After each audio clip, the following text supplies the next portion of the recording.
எல்லா பெருமைகளும் இறைவனுக்கே. நம் அனைவர் மீதும் இறைவன் புறத்தில் இருந்து அமைதியும் சமாதானமும் நிறைவாகின்றார். காலை பிரார்த்தனை. அகிலங்களின் இறைவனே, அனைத்து பெருமைகளும் போற்றுதலும் உன் ஒருவனுக்கே உரியது. அனைத்தின் ஆதாரமும் நீ, அனைத்தின் தொடக்கமும் நீ, அனைத்தின் முடிவுகளும் உன்னிடமே. உன்னுடைய அருட்கொடையாம் இந்த நாளை உன்னுடைய திருப்பெயரால் நாங்கள் தொடங்குகின்றோம். எங்களது அறிவின் மற்றும் அறியாமையின் தீங்குகளிலிருந்து உன்னிடமே நாங்கள் பாதுகாவல் வேண்டுகின்றோம். எங்களது பெருமை மற்றும் பொறாமையின் தீங்குகளிலிருந்து உன்னிடமே நாங்கள் பாதுகாவல் வேண்டுகின்றோம். உலகத்தின் பொருள் மயக்கங்களும் எங்களது மன இச்சைகளின் கெட்ட நோக்கங்களும் உன்னுடைய பொருத்தத்தை விட்டும் எங்களை விலக்கி விடாமல் இருக்க உன்னிடமே உறுதியாக நாங்கள் பாதுகாவல் வேண்டுகின்றோம். இன்னும் எங்களுடைய தவறுகள் மற்றும் பாவங்களுக்காக உன்னிடமே நாங்கள் மன்னிப்பை வேண்டுகின்றோம். மன்னிப்பவனே, எங்களை மன்னிப்பாயாக. நேர் வழியில் எங்களை நிலைத்திருக்க செய்வாயாக. உன்னுடைய அருளை கொண்டும் கருணையை கொண்டும் உன் புறம் இருந்து நற்குணங்களை கொண்டும் ஞானங்களை கொண்டும் என்றென்றும் எங்களை நீ வழி நடத்துவாயாக. நீ எங்களுடன் எப்போதும் இருந்து கொண்டிருப்பதை எங்களை எப்போதும் உணர்ந்திருக்க செய்வாயாக. எங்களது எண்ணங்களிலும் பார்வையிலும் பேச்சுக்களிலும் செயல்களிலும் பொறுமையை கொண்டும் நன்மைகளை கொண்டும் எங்களுக்கு வழிகாட்டுவாயாக. எங்களுடன் நீ நாடி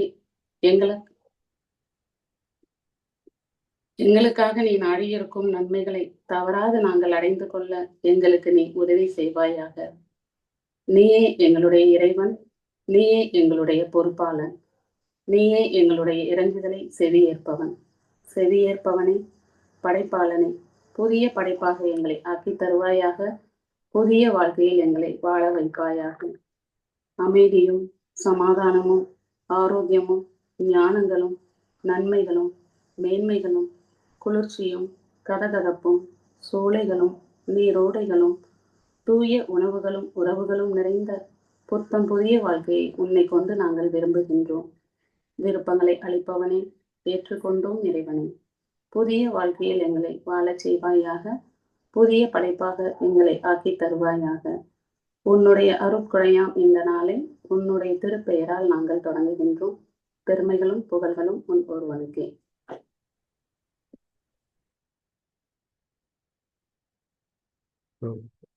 நம்ம எல்லாருமே நிம்மதியா இருக்கணும் அப்படின்னு நம்ம நினைக்கிறோம்.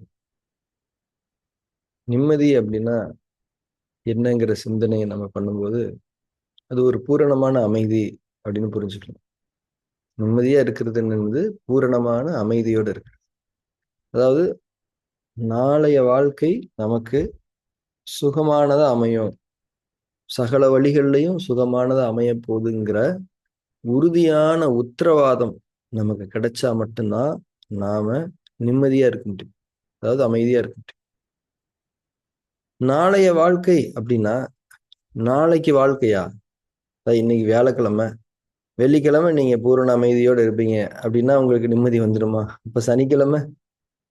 இப்போ என்றென்றைக்குமான அமைதிக்கு நமக்கு உத்தரவாதம் கிடைக்குமானால் மட்டும்தான் நான் நிம்மதியாக இருக்க முடியும். என்றென்றைக்குமான அமைதியான வாழ்க்கைக்கான உத்தரவாதத்தை யார் தர முடியும் என்பது கேள்வி.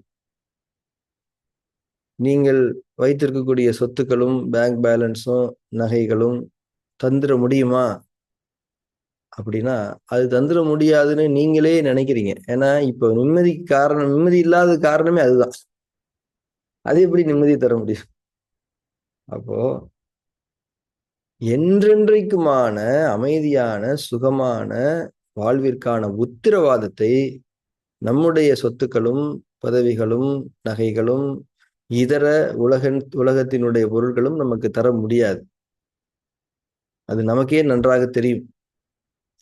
ஆனால் நமக்கு என்றென்றைக்குமான நிலைத்த அமைதி நிம்மதி வேண்டும். இப்போது என்ன செய்வது? இறைவனை தவிர யாரும் அதை தர முடியாது என்று உணர்ந்து அதன் மீது நம்பிக்கை கொள்வது. நாளைய வாழ்க்கை இறைவனிடம் இருக்கிறது. இந்த நம்பிக்கையில நாம இருந்தா மட்டும்தான் உண்மையான நிம்மதியா இருக்க முடியும். இல்லாட்டினா நிம்மதிங்கிறதே கிடையாது. அதாவது ஒரு வார்த்தை சொல்லுவாங்கல்ல, நிம்மதி பெருமூச்சு. வாடா, இதோட எல்லா கஷ்டமும் முடிஞ்சுப்பா. நிம்மதி பெருமூச்சு. என்றென்றைக்குமான என்னுடைய சுகமான வாழ்க்கைக்கான உறுதியான உத்தரவாதத்தை இறைவன் என்னிடம் கொடுத்திருக்கின்றான் என்ற உணர்வோடு நீங்கள் விடக்கூடிய ஒவ்வொரு மூச்சுமே நிம்மதி பெருமூச்சு. இப்போ நம்ம உணர்வுடன் கூடிய கவனம் அப்படின்னு நம்ம சொல்றோமே, இறைவன் நம்மளை வாழ வைக்கிறான், வாழ்றதுக்கு அனுமதி கொடுத்துட்டான்.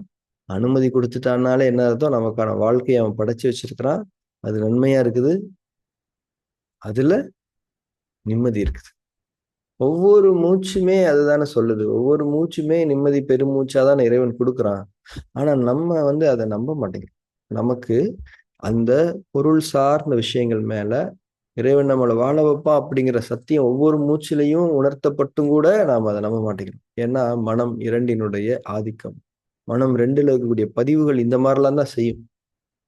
அதுவும் இறைவன் விஷயத்துல ரொம்ப கவனமா அது நம்மளை டைவர்ட் பண்ணும். அது எப்படி இறைவன் வாழ வைப்பான்? எல்லாருக்கும் தான் மூச்சு கொடுக்குறான். எல்லாருக்கும் கொடுக்கலையே. இன்னைக்கு காலையில பல பாடி எந்திரிக்கலையே, உங்களுக்கு தானே கொடுக்கப்பட்டிருக்கு. இப்ப எப்படி எல்லாருக்கும் மூச்சு கொடுக்க நீங்க 10 சொல்ல முடியும்? தான் நாடியவர்களுக்கே அவன் வாழ்வை அளிக்கின்றான், வாழ்வதற்கான அனுமதி அளிக்கின்றான், அவர்களை இறைவன் வாழவும் வைக்கின்றான். நாம் காலை பிரார்த்தனை சொல்லுகிற, இறைவனே உன் புறத்திலிருந்து நீ எங்களுக்காக நாடி இருக்கக்கூடிய நன்மைகளை தவறாது நாங்கள் அடைந்து கொள்ள எங்களுக்கு நீ உதவி செய்வாய். நன்மையை நீங்க சம்பாதிக்க முடியாது. நீ கொடுக்கறது நாங்க கெடுத்துக்காம இருக்கிறதுக்கே நீ எனக்கு உதவி செஞ்சா. இதுதான் இங்க அடிப்படையா இருக்குது. ஸோ நிம்மதி பெருமூச்சு. ஒவ்வொரு மூச்சுமே நிம்மதி பெருமூச்சு. இப்போ நம்ம மூச்சு பயிற்சிகள் பிராணாயாமம்லாம் பண்றோம், அப்படி பண்றோம். இதெல்லாமே மருத்துவ ரீதியாக இது தேவையாக இருக்கிறது. பட் இந்த ஒரு பிராணாயாமம் நம்முடைய மனசுக்கு அந்த நிலைத்த அமைதியை, நிம்மதியை கொடுத்து விடுமா? கொடுத்து விடாது. அந்த உணர்வு தான் கொடுக்கும். நாளைய வாழ்க்கை இறைவனிடம். பொருள்கள், அதாவது நமக்கு நாம லிட்டரலி பொருளை தான் நம்புறோமே தவிர இறைவனை நம்பல. அந்த மாயையிலேருந்து நம்ம வெளியே வந்துடணும். இப்போ நீங்க உங்ககிட்ட ஒரு கோடி இருக்குது, ஒரு தேவை இருக்குது, ஒரு 10 லட்சத்துக்கு ஒரு தேவை இருக்குது.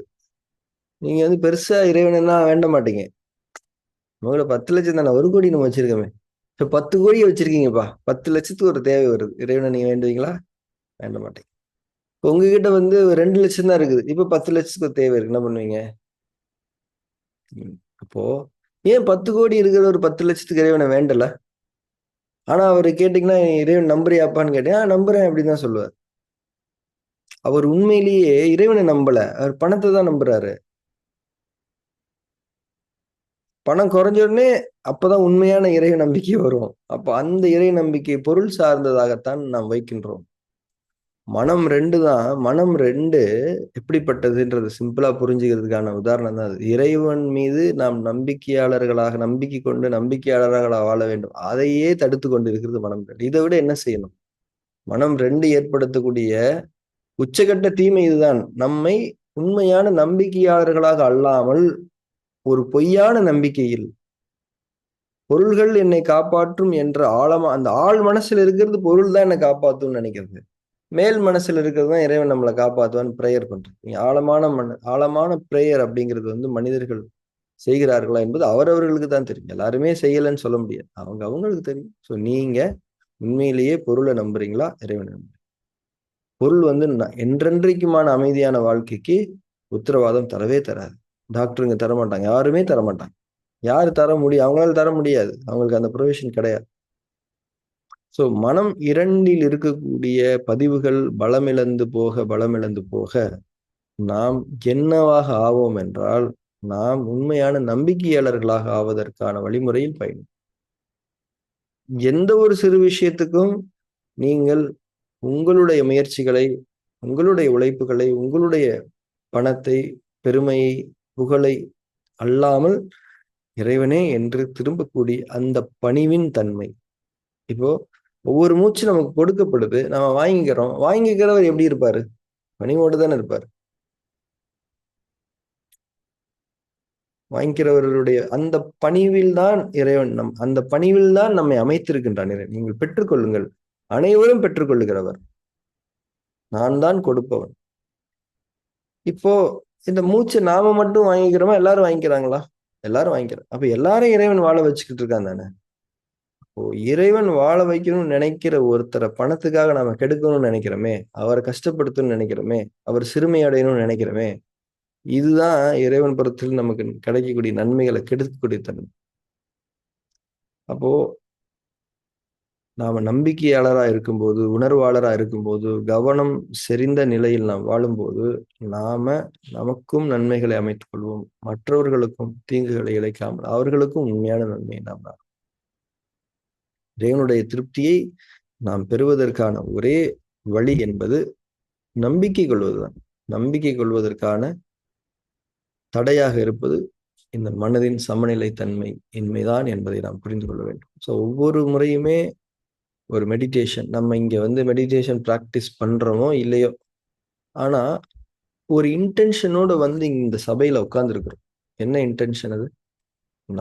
நம்ம மனசை நல்லபடியா வச்சுக்கணும், இறை பொருத்தத்துல நம்ம வாழணும், அவ்வளவுதான். இந்த இன்டென்ஷனே முடிஞ்சு போச்சு. இந்த இன்டென்ஷனே எல்லாத்தையுமே பூர்த்தி பண்ணிருச்சு.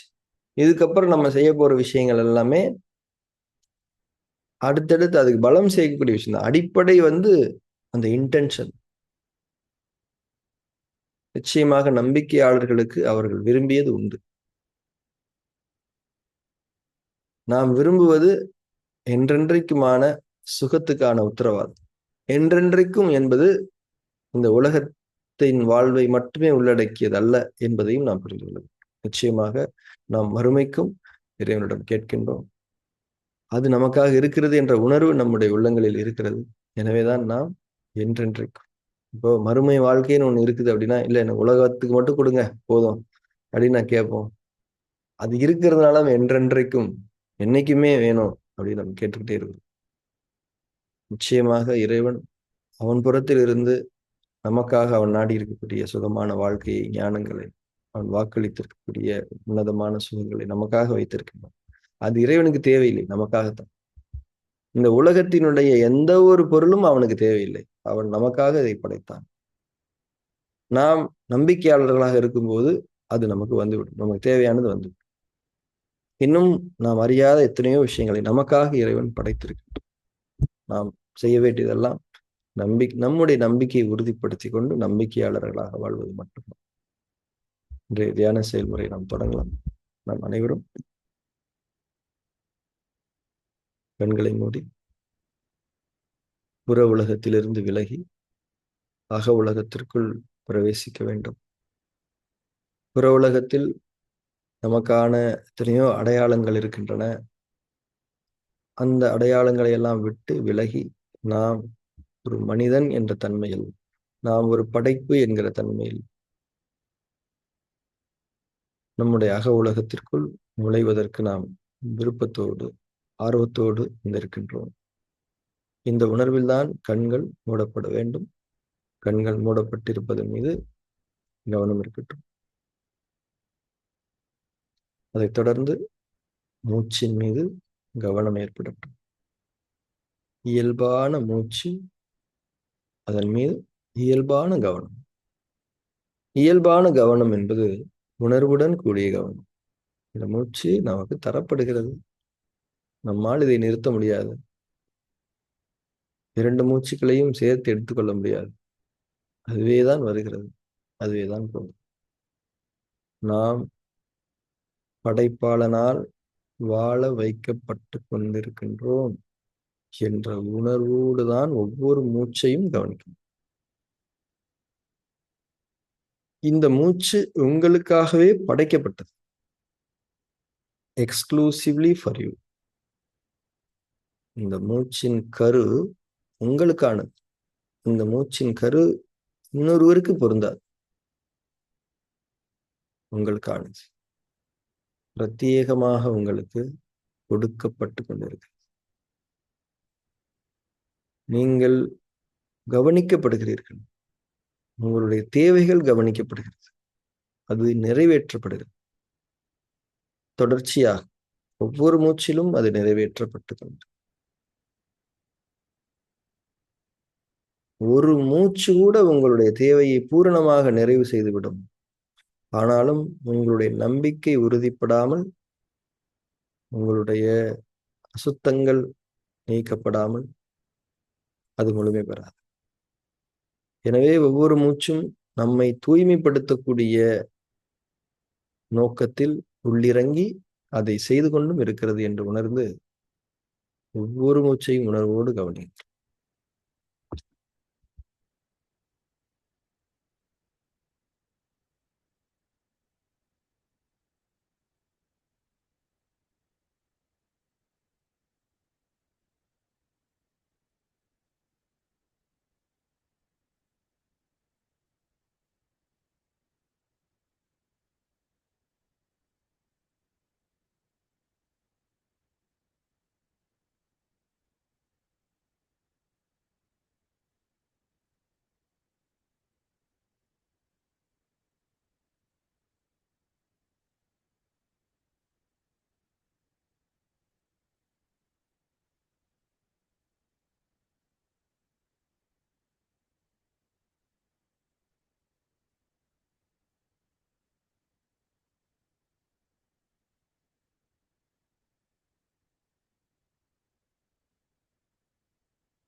மூச்சின் மீது கவனம் இருக்கட்டும்.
ஒவ்வொரு உள்மூச்சையும் ஒவ்வொரு வெளிமூச்சையும் கவனியுங்கள்.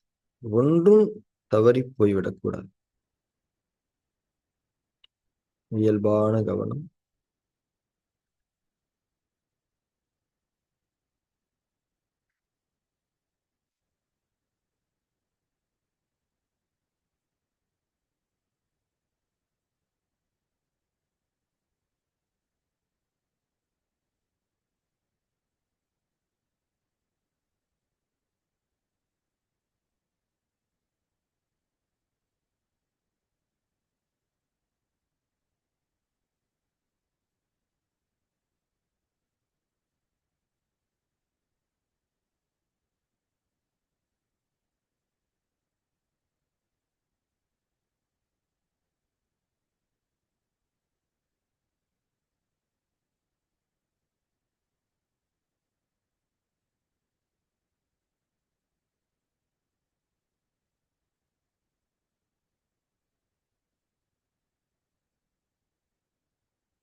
உங்களுடைய தலைப்பகுதியில் கவனம் செலுத்துங்கள். உங்களுடைய அந்த ஸ்கேல்ப் ரீஜன் சொல்லப்படக்கூடிய முடி வளர்ந்திருக்கக்கூடிய அந்த பரப்பில் உங்களுடைய கவனத்தை நிலைநிறுத்துங்கள். அங்கே நிலவி இருக்கக்கூடிய சென்சேஷன்ஸை கவனிக்க முடியுதா பாருங்க. தலைப்பகுதியில் இயல்பான கவனம்.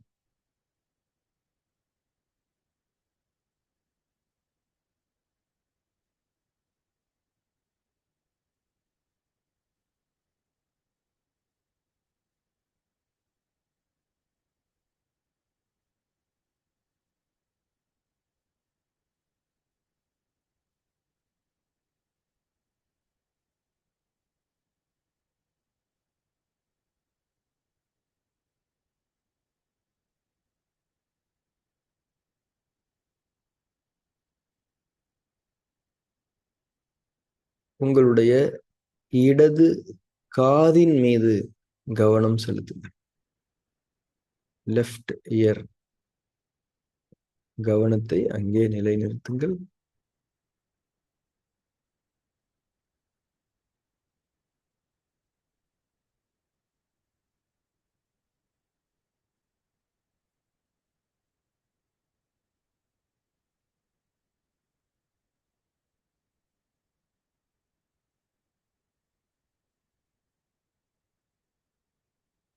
உங்களுடைய வலது காதின் மீது கவனம் திரும்பட்டும், அங்கே நிலை பெறட்டும்.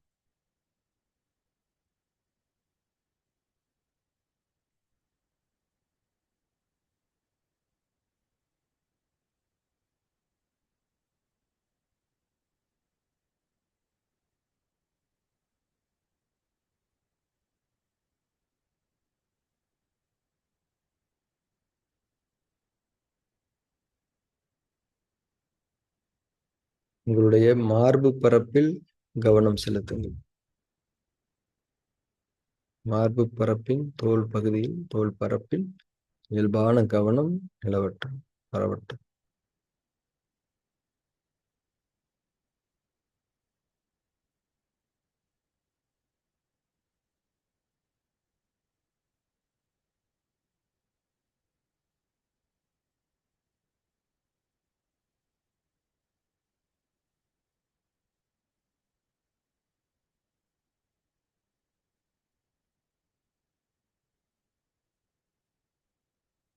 உங்களுடைய வலது கையை கவனியுங்கள். முழுமையாக உங்களுடைய தோள்பட்டை இணைப்பிலிருந்து விரல்கள் வரை முழுமையாக உங்கள் வலது கையை கவனியுங்கள்.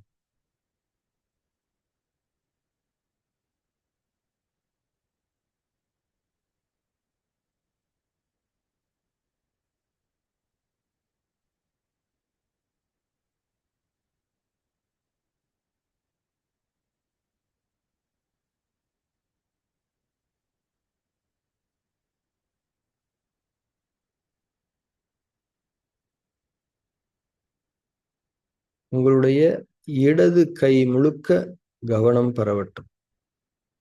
இடது கை முழுக்க கவனம் நிலை கொள்ளட்டும்.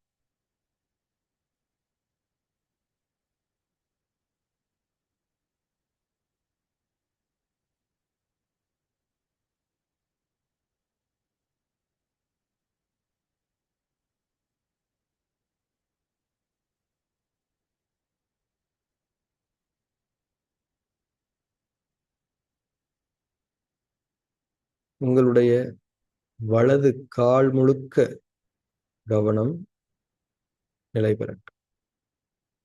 தொடைகள், முழங்கால், பின்னங்கால், கணுக்கால், பாதம் என உங்களுடைய வலது காலை முழுக்க கவனியுங்கள். வலது காலை மட்டும் கவனியுங்கள்.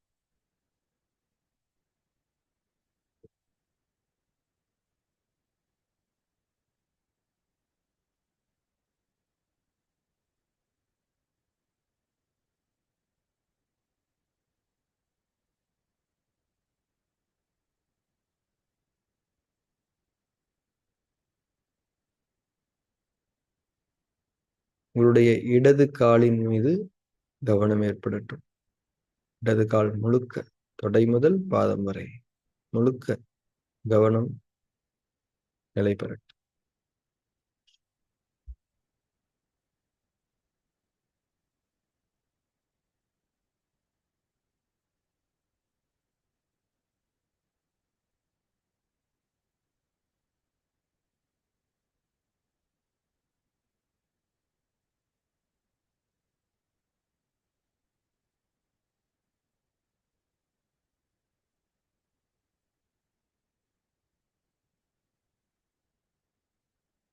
மூக்கு துவாரங்களுக்கு கவனத்தை கொண்டு வாருங்கள்.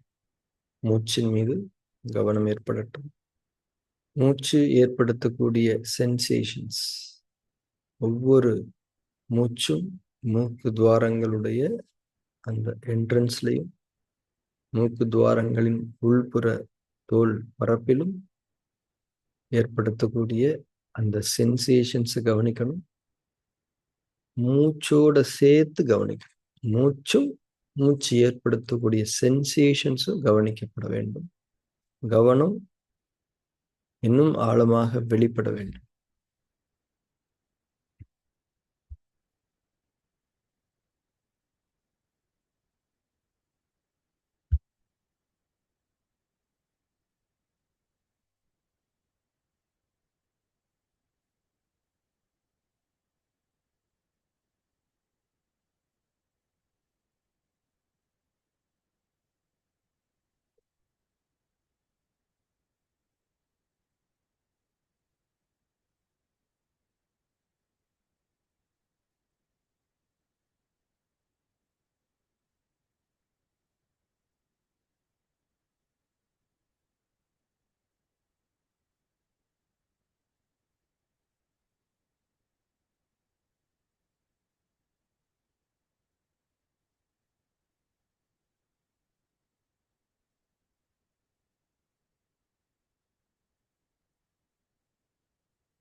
எண்ணங்கள், டிஸ்ட்ராக்ஷன்ஸ் எது வந்தாலும் மீண்டும் மூச்சின் மீதும் மூச்சு ஏற்படுத்தக்கூடிய அந்த சென்சேஷன்ஸ் மீதும் அந்த இடத்துல கவனத்தை நிலைநிறுத்துங்க.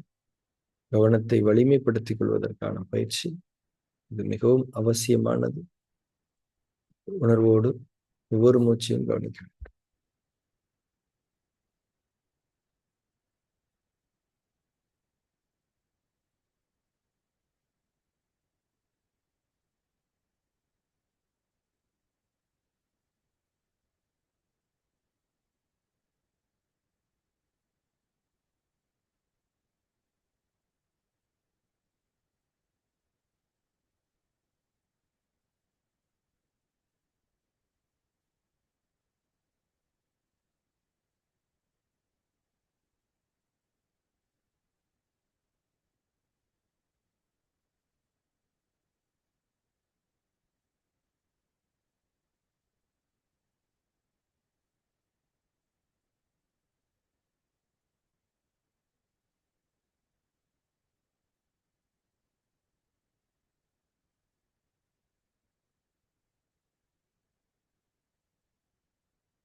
நாம் தியானத்தை நிறைவு செய்து கொள்ளலாம். மெதுவாக கண்களை திறந்து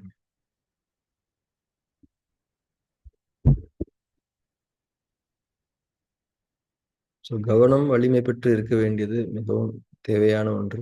அடுத்தடுத்த விபாசனாவுடைய ஃபார்ம்ஸை வந்து நம்ம கற்றுக்கிறதுக்கும் ப்ராக்டிஸ் பண்ணுறதுக்கும் இது ரொம்ப முக்கியமான தேவை.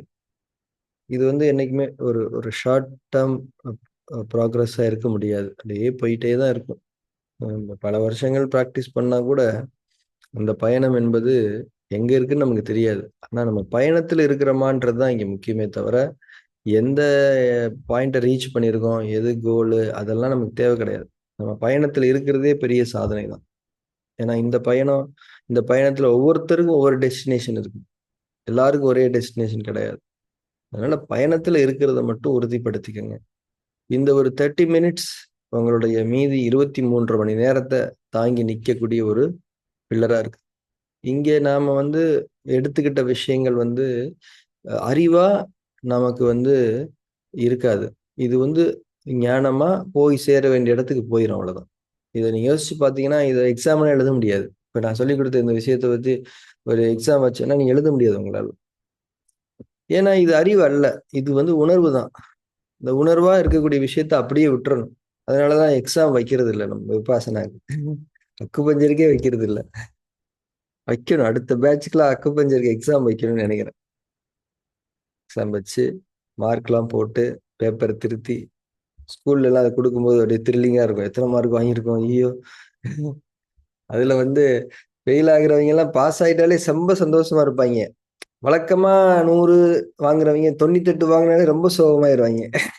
இந்த மாதிரிலாம் பார்த்துருக்கோம் ஸ்கூல்ல. மாதிரி ஒவ்வொருத்தருக்கும் ஒவ்வொரு டார்கெட் டெஸ்டினேஷன் இருக்குது. எந்த நிலையில இருந்தாலும் நம்ம எக்ஸாம் எழுதி இருக்கிறோமா, எக்ஸாம் வராமலே ஒரு குரூப் இருப்பாங்கல்ல. எக்ஸாம் எழுதி ஃபெயில் ஆனா கூட பரவாயில்ல, அடுத்து பாஸ் ஆகிடும். எக்ஸாம் எழுதணும், அந்த மாதிரி கணக்குல தான் நம்ம இருக்கணும். எல்லா பெருமைகளும் இறைவனுக்கு. நாளைக்கு வகுப்பு, நாளை மாலை இருக்குது தியரி கிளாஸ். நாளைக்கு மீட் பண்ணலாம். Thank you very much.